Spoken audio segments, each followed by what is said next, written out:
નમસ્કાર વિદ્યાર્થી મિત્રો, આપણે એક વિડિયો અપલોડ કર્યો એમાં આપણે 1 થી 10 MCQ જોયા છે, રાઈટ? તો બીજા વિડિયો આપણે જે અપલોડ કરીએ છીએ એમાં આપણે કાં તો 15 કાં તો 16 થી 20 જોઈશું, કાં તો 5 MCQ જોઈશું, કાં તો 10 MCQ જોઈશું, રાઈટ? આપણે કેમ MCQ જોઈએ છે અને આ જે આપણે MCQ અપલોડ કરીએ છીએ ખાસ કરજો કેમ કે બેઝિક અને સ્ટાન્ડર્ડ બંને માટે મોસ્ટ ટાઈમ બી છે, રાઈટ? તો ચલો ગયા MCQ.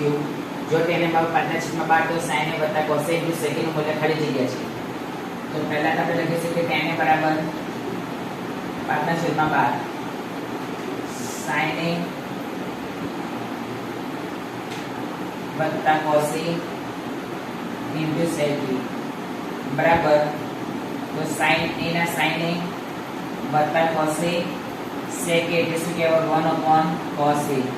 તો બરાબર હવે આનો આની સાથે ગુણાકાર કરવાનો અને આનો આની સાથે ગુણાકાર કરવાનો એટલે sin a upon cos a વત્તા cos a upon cos a. આપણી પાસે શેની વેલ્યુ છે tan ની વેલ્યુ છે, રાઈટ? તો sin a upon cos a શેની ફોર્મ્યુલા છે tan a એટલે બરાબર tan a plus cos a cos Audi એટલે a. તો tan a બરાબર શું છે 5/12 વત્તા a.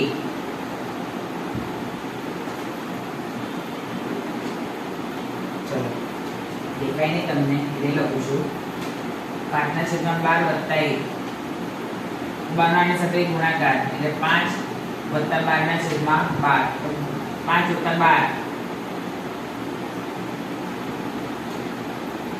17/12 આ તમારો જવાબ.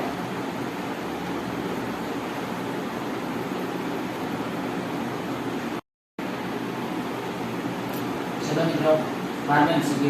જો થીટા એ લઘુકોણનું માપ હોય અને √3 sin θ તો cos θ તો θ બરાબર ખાલી જગ્યા. તો આના હવે તમને આઈડિયા તો આવો જોઈએ કે વસ્તુ શું છે એવું.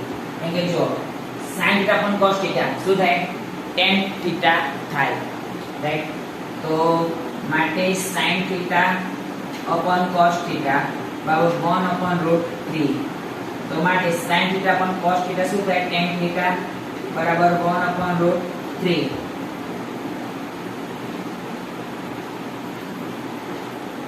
તો માટે હવે tan છે tan માં જોવાનું તો 1/√3 શેમાં આવે છે tan 30 માં આવે છે, tan 45 માં આવે છે, tan 60 માં આવે છે કે tan 90 માં આવે છે. તો tan 30 માં આવે છે તો tan θ બરાબર tan 30 એટલે tan 30 ની વેલ્યુ શું 1/√3.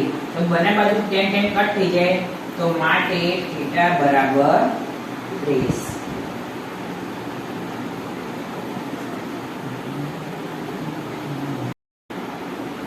ચલો મિત્રો જો ત્યારબાદ જો tan સ્ક્વેર θ બરાબર 8/7 તો 1 + sin θ 1 - sin θ upon 1 - cos θ into 1 + cos θ ની કિંમત ખાલી જગ્યા છે.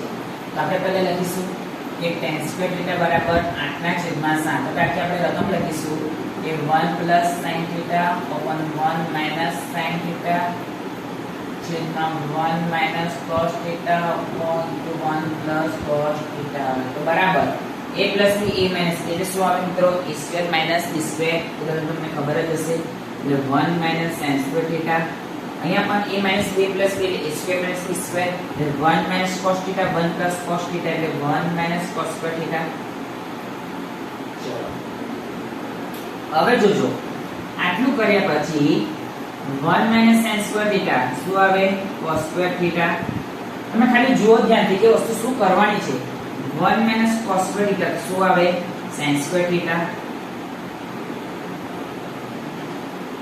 તો cos upon sin એની ફોર્મ્યુલા છે cot પણ એ સ્ક્વેર છે એટલે આપણે લખીશું કે cot square theta. આમ જોવા જઈએ ને તમે બધી ફોર્મ્યુલાનો જ ઉપયોગ કરજો. જો a minus b a plus જો a plus b a minus b એટલે શું આવે a square minus b square. a minus b a plus b એટલે જ આવે a square minus b square. હવે આ પણ ફોર્મ્યુલા છે કે cos square theta શેની ફોર્મ્યુલા છે 1 - sin square theta. 1 - cos square theta શેની ફોર્મ્યુલા છે sin square theta. હવે આ પાછી શેની ફોર્મ્યુલા છે cot ની ફોર્મ્યુલા. પાછી cot ની ફોર્મ્યુલા શું છે 1/cot theta ની ફોર્મ્યુલા શું કે cot theta = 1/tan theta.